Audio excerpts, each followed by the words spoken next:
Egyptologists agreed that since Egyptian was written consonants with no vowels, they had to use the letter A and the letter E, the vowel A and the vowel E, between the consonants so that they can be able to read, to write, and pronounce Egyptian words.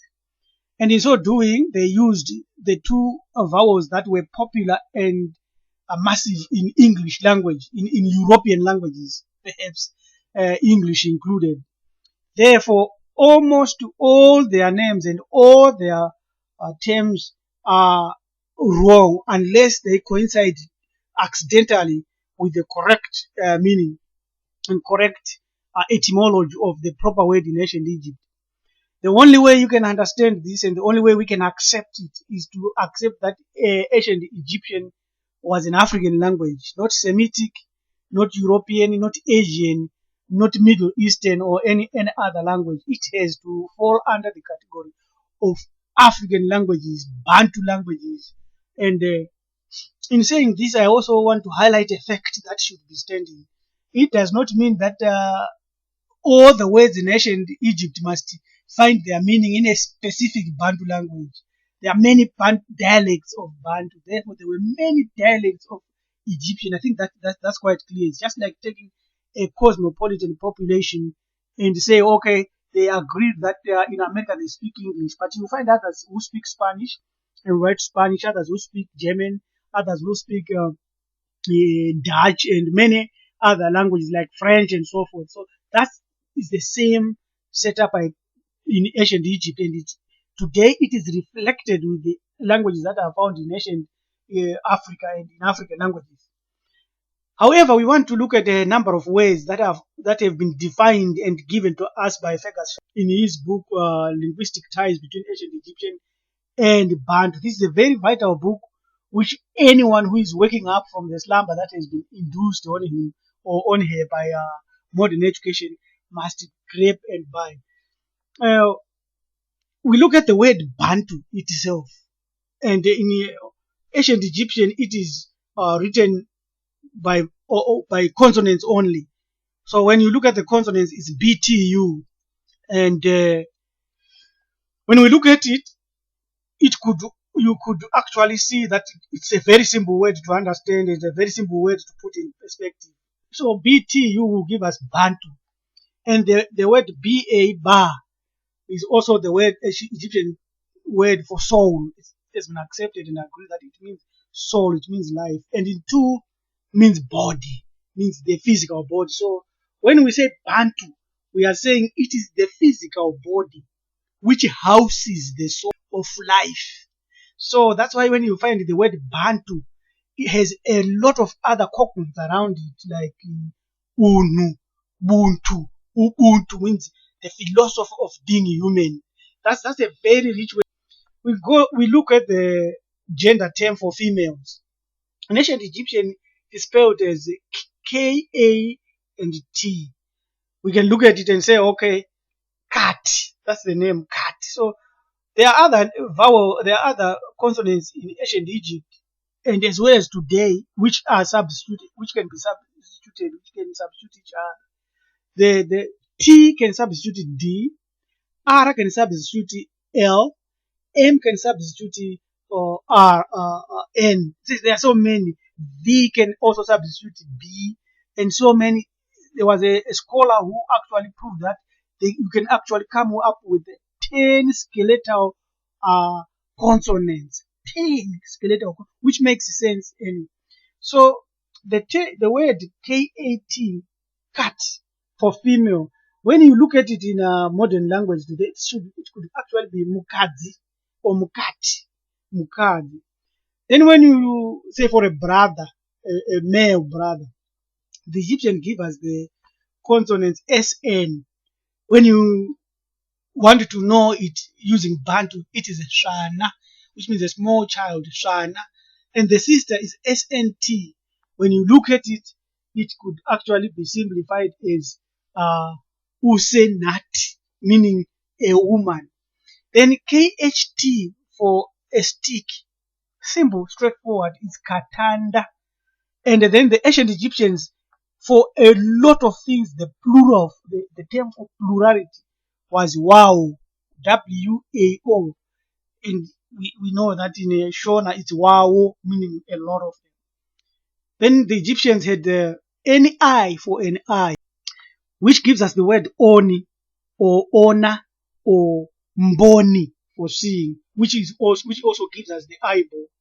For the eyeball proper, or it was the Egyptians have consonants BNN, and we know that it is boni boni, which is mboni mboni, which is mbono mboni, which one that sees.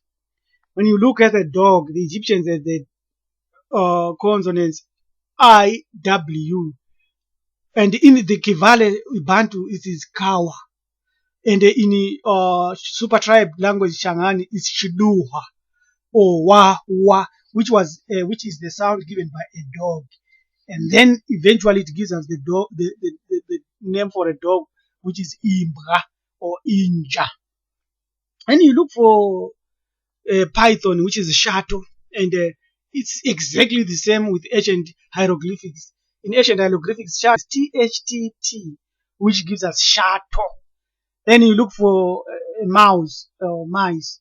Ancient Egyptian give us the consonants PNW, which we can say Panya or Banya, which is the Shona name for a mouse. And this is where we also say the interchangeableness of various consonants, like P can be interchanged with the B. So Panya gives us Panya or Panya, which is still correct. When you look for a cat, ancient Egyptians give us the hieroglyphics, give us MIAOW, which is meow, meow. And in Shangan, it's manguwe, which is the same and clear and straightforward. Ancient Egyptian hieroglyphics give us MAY for eggs. And in Kiswahili, it's mayai. And we know that it's mazai, which also is quite clear. When we look for water in ancient Egyptians, they have the hieroglyphics MW, and we know that it's mga or mvura.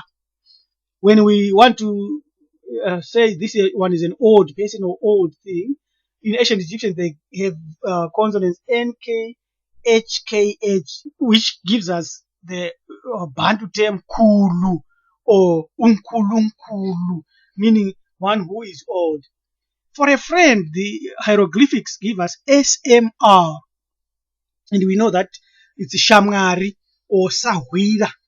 And when we want to name something, ancient Egyptian hieroglyphics give us DM, which is Doma or a name. If someone is giving a punch and is smelly, ancient Egyptians of hieroglyphics would give us NHA, and we know that it is Nuka or Nuwa. For the sun, the ancient Egyptians give us SHU or SHW, which will give us Zuwa. This is also where S or Z can interchange.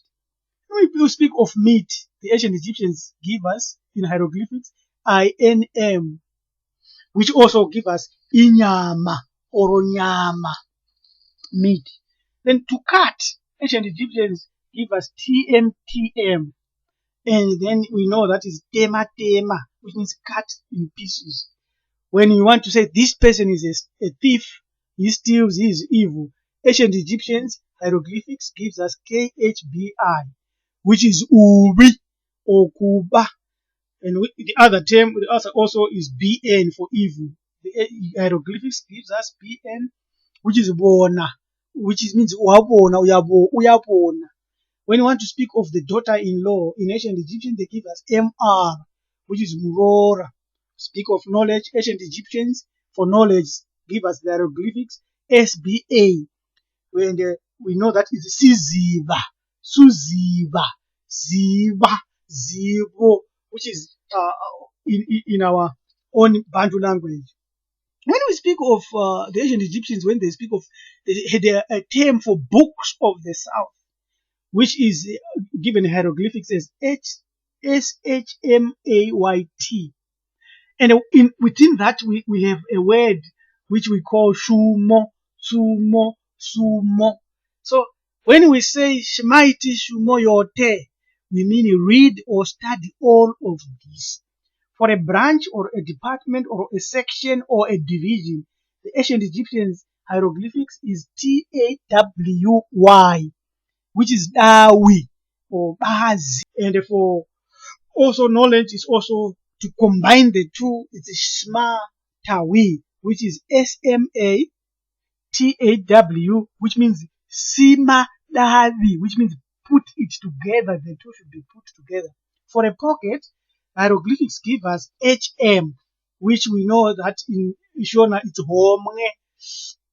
For beards, which is famous and common within the super tribe, the Shangans, the Egyptians have the hieroglyphics TCHAM, which is Chuma. For a stone, which is also a precious stone, the ancient Egyptian hieroglyphics give us NPW. And then we know that is Ibge or Uwe. To send someone or to chase someone, in ancient Egyptian, they would give us HB, which is Hamba. And also for evil, the other word for evil, ancient hieroglyphics says BIN.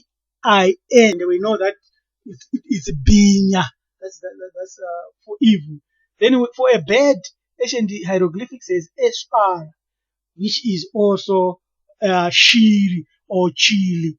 For a fish, any fish, ancient Egyptian, another name for fish is given hieroglyphics is RM, which is Romnge in our super tribe Shangan. Now I want to conclude by highlighting a few heroes that we have said before and spoken of before. These few heroes are like Imhotep. We said Imhotep, and Horus, who is popular. We said it's not Heru or whatever term you want. It's Hore, meaning sky cloud, sky power.